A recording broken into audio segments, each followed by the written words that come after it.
Hi everyone, my name is Emiliano Castro and I am Principal Data Scientist at Wildlife Studios. My friends and I will tell you about one of our latest projects. We'll tell you how we used reinforcement learning to optimize offer recommendations for in-app purchases in our games. Let's start by providing a quick context about what is our business problem and why and how we ended up deciding to try reinforcement learning on it. For those of you who still don't know about us, Wildlife was founded in Brazil in 2011, 10 years ago, and is now one of the largest mobile gaming companies in the world. We have around 1,000 employees in 5 offices in 4 countries. We have developed and published more than 60 games, and during this time we had more than 2 billion downloads.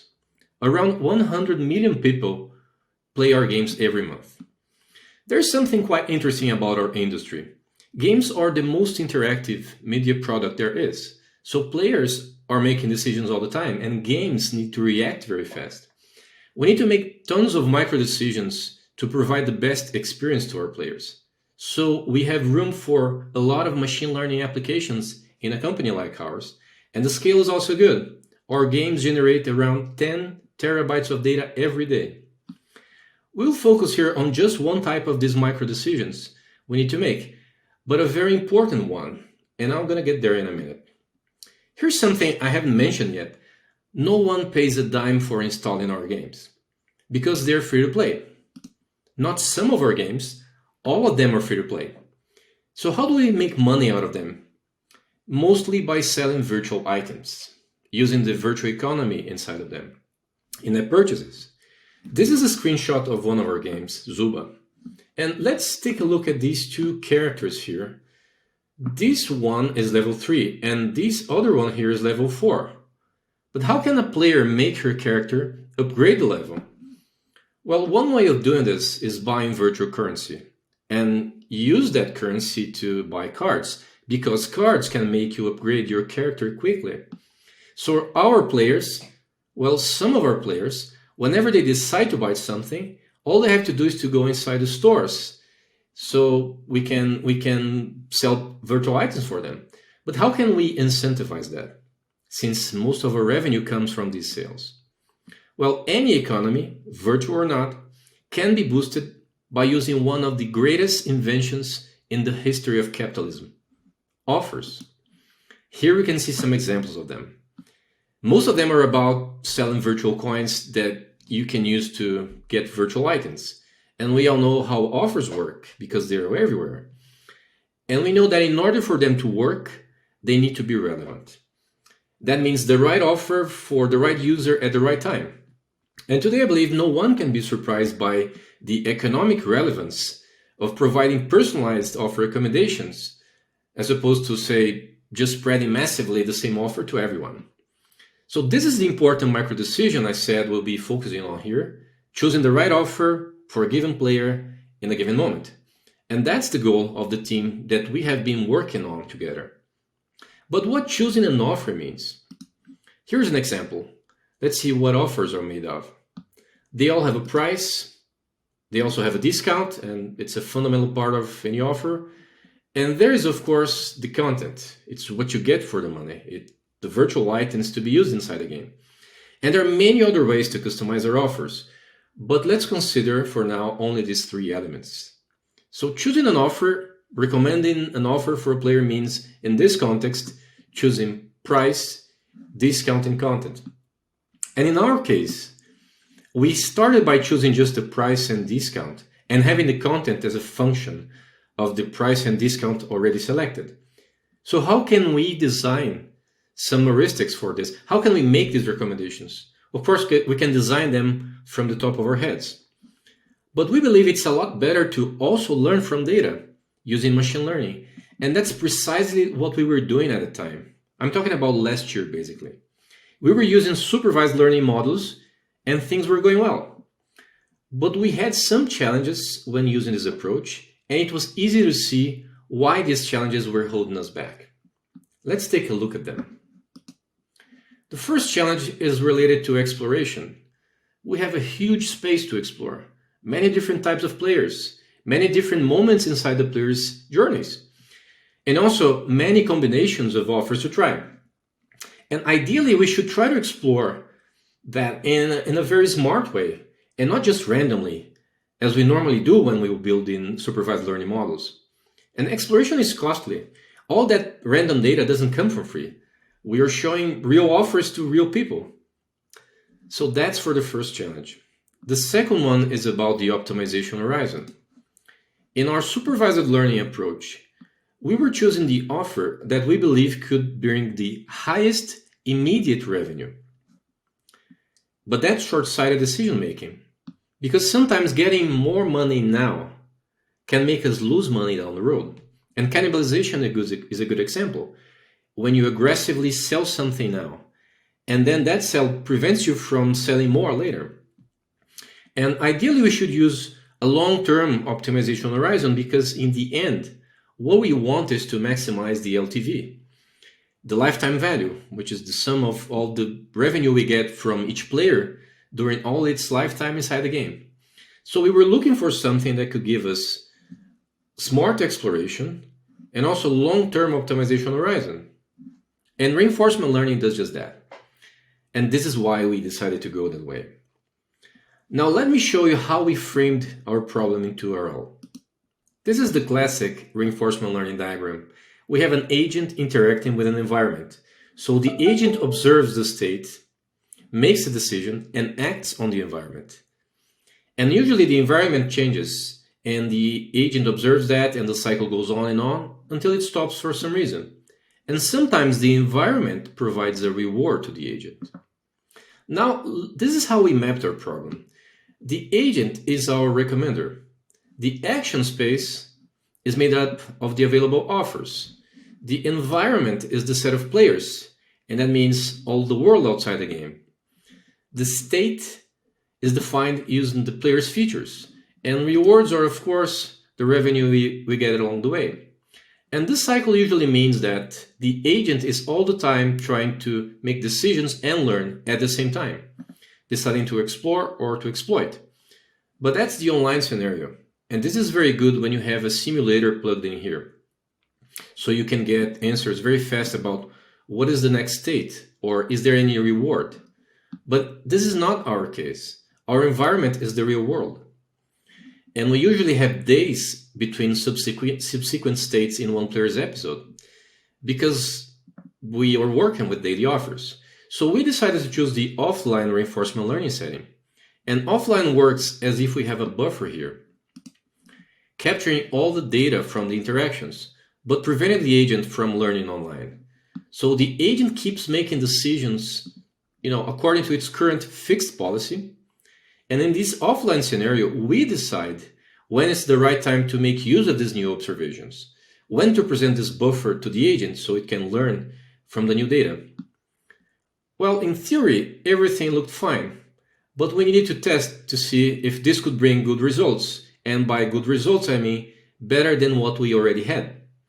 So we decided to build a proof of concept, to get our hands dirty, bring an RL agent like this to life inside one of our games. And my friend Felipe Antunes will tell you about how we built this. Over to you, Felipe. Thank you for this fantastic introduction, Emiliano. Well, as he just said, I'm Felipe, staff data scientist, working with him and Vinicius on this awesome project. My objective here is to tell you how three data scientists without previous knowledge on distributed systems and partial dedication built an offline reinforcement learning agent, deployed it in production, and measured its results against the current supervised learning approach in just 5 months. To do that, our start point was the architecture we built last year to train and deploy supervised learning models. It works like that. A player enters the game, which requests an offer to the system that responds with an offer generated by a model that was trained using the player's features logged during her interactions with our API. In particular, the trained model is a Python class that is wrapped using a deployment layer that allows us to deploy it in production. So, in theory, if you could just replace the training component so we can still wrap it, this would be the only necessary change to deploy a reinforcement learning agent in production. Because of that, we focused on finding a replacement that matches the following criteria. First, it should be easy to iterate, allowing us to manage several different training jobs and results. Second, it should provide good documentation and/or tutorials because we need to learn very fast how to use it. Of course, this framework should provide an offline reinforcement learning algorithm at least, because it would be impossible to implement them due to the time constraints. In addition, it should be easy to set up and run it in a distributed fashion because we are dealing with a massive amount of data. And most modern implementations of reinforcement learning rely on neural networks, which make things even worse for someone that needs to train models fast. In particular, most of the frameworks we tested failed here. Last but not least important, community support is essential when things go wrong. And the chosen framework would need to have a great community. We quick evaluated 4 candidates using these criteria, namely Horizon, Errol Bakery, Nirvana Coach, and Ray, and decided to move with the last candidate.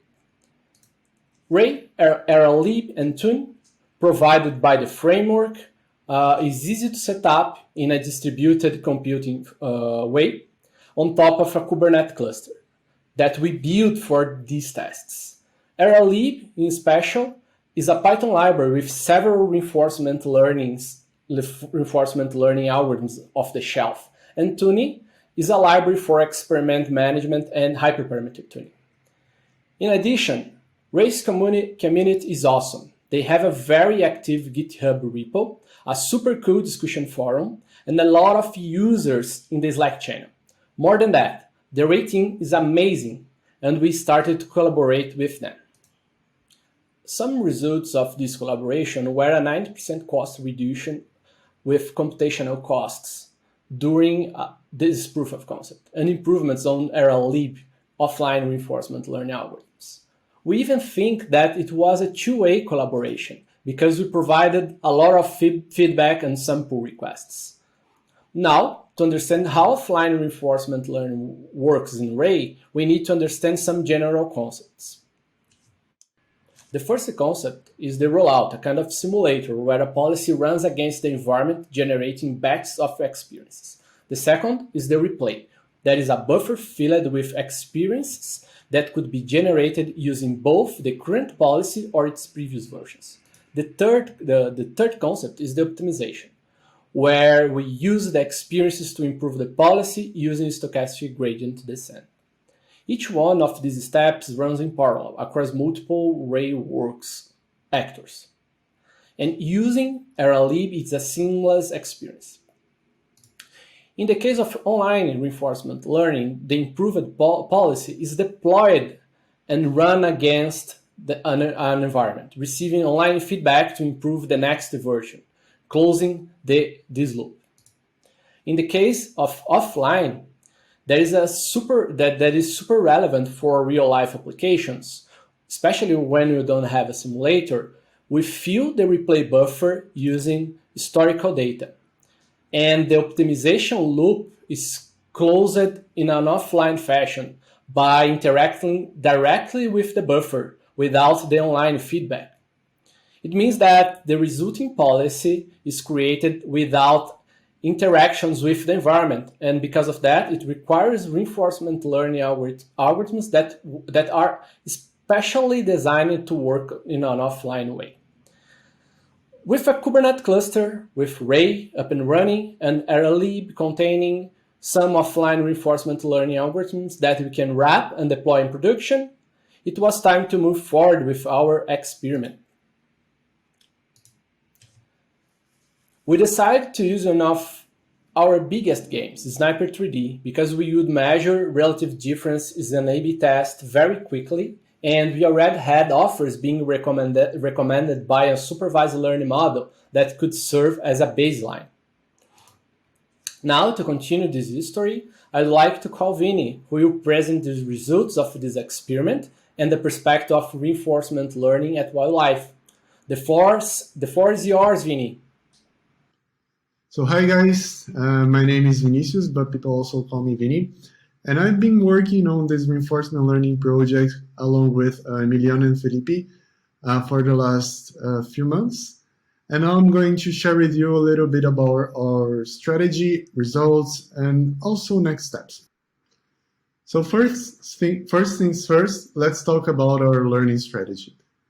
The first thing we did to deal with this offers problem was to use a supervised learning approach. So we used random data from a random policy, and we trained the supervised learning model here in the box in yellow, right?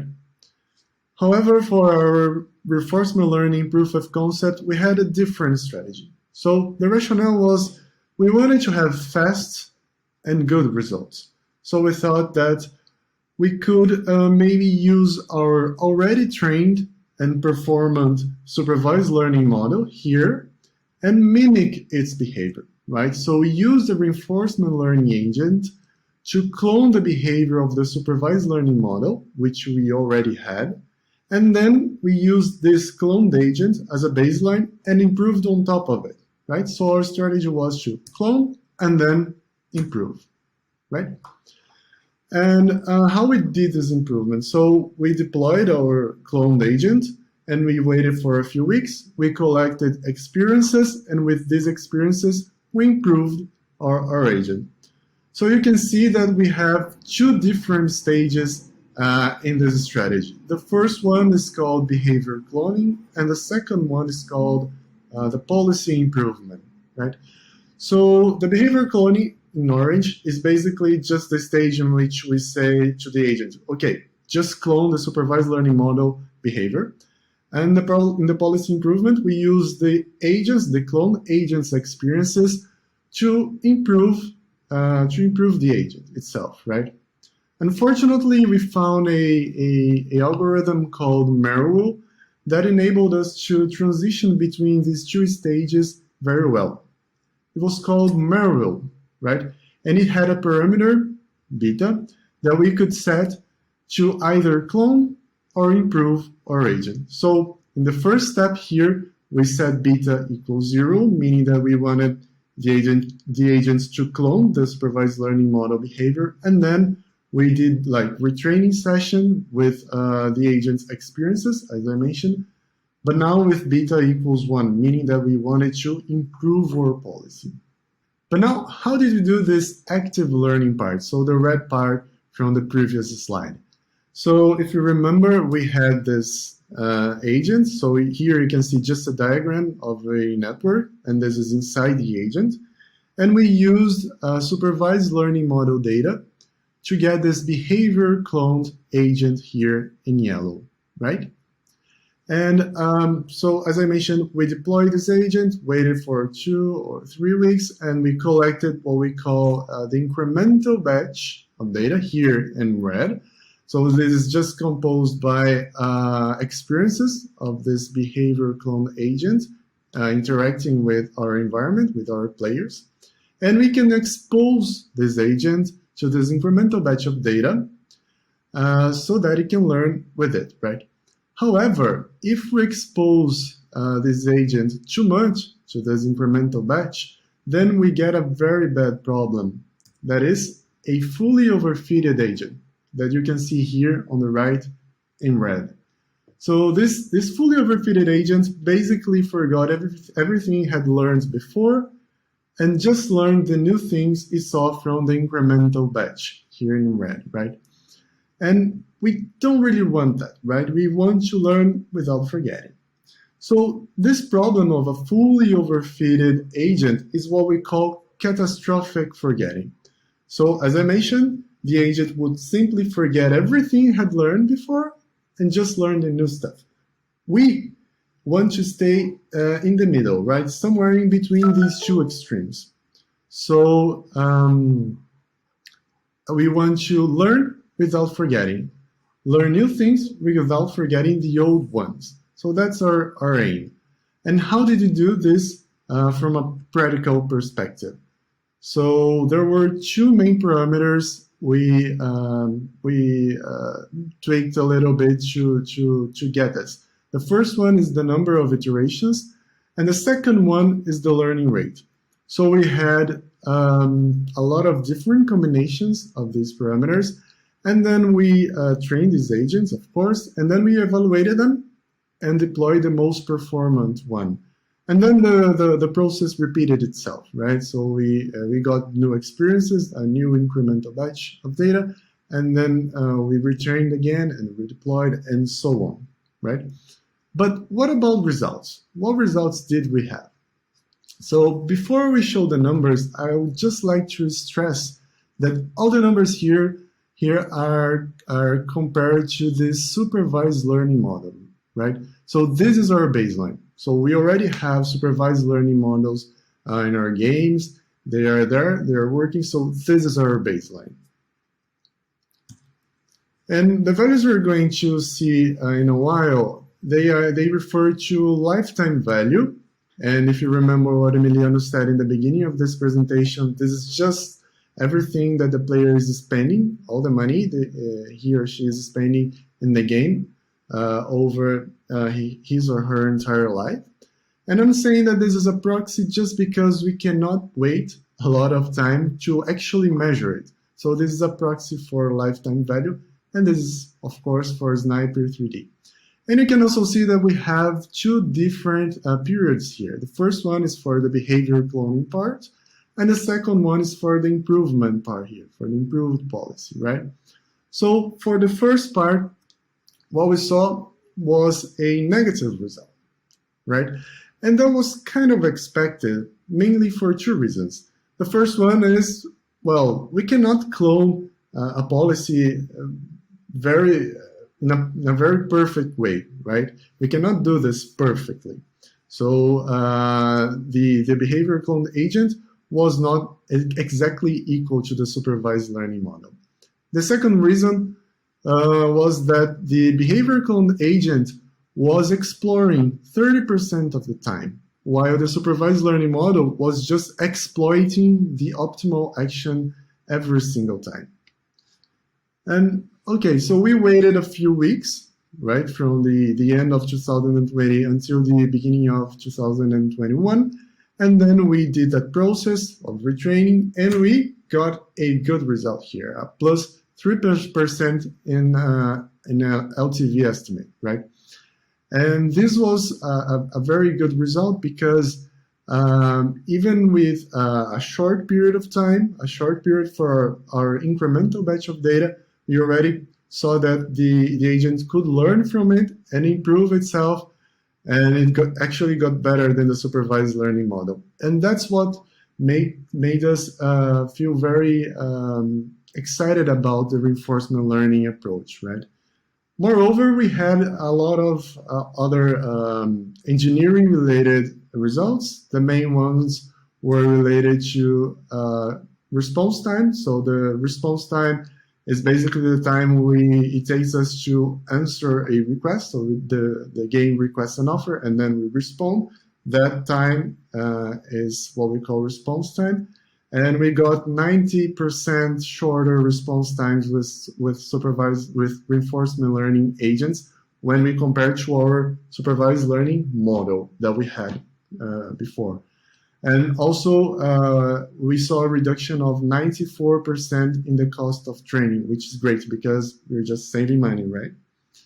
But what are we thinking for our next steps? So there are two main groups of initiatives. The first one focuses on improvements, and the second one on expansion. So talking about improvements, we can, for example, include new offer dimensions, we can improve our methodology, or we can just evolve our feature store with better features, for example. For expansion, we can automate our operations processes. We can expand this RL framework to other games and even to new applications, right? Right now, we are focusing on three initiatives. The first one is improving our methodology. So we are testing different algorithms and testing different parameters. The second initiative is that we are including a new offer dimensions. So if you remember that Emiliano mentioned that up to now we were only optimizing price and discount, and now we're trying to optimize content as well. And the third one is that we are trying to automate our operations. This is super important because right now our processes are basically manual and super error prone. So this is a very important thing to do if you want to expand this RL framework to other problems, for example. And actually, we are doing a proof of concept with Anyscale here to help manage our infrastructure and get better results as well. So to sum up, we started this RL journey very excited because we thought that the framework was very good to tackle these offer problems, mainly because of the smart exploration and the long-term rewards, right? And with this proof of concept, we got a very interesting and positive results. And of course, Ray played a very, very important role in it because he not only enabled us to iterate faster, but also more safely. And since then, Wildlife Studios has been putting more effort and time into developing these RL capabilities. And we do hope that this is the future of personalization, not only in wildlife, but also in the whole games industry as well. Thank you.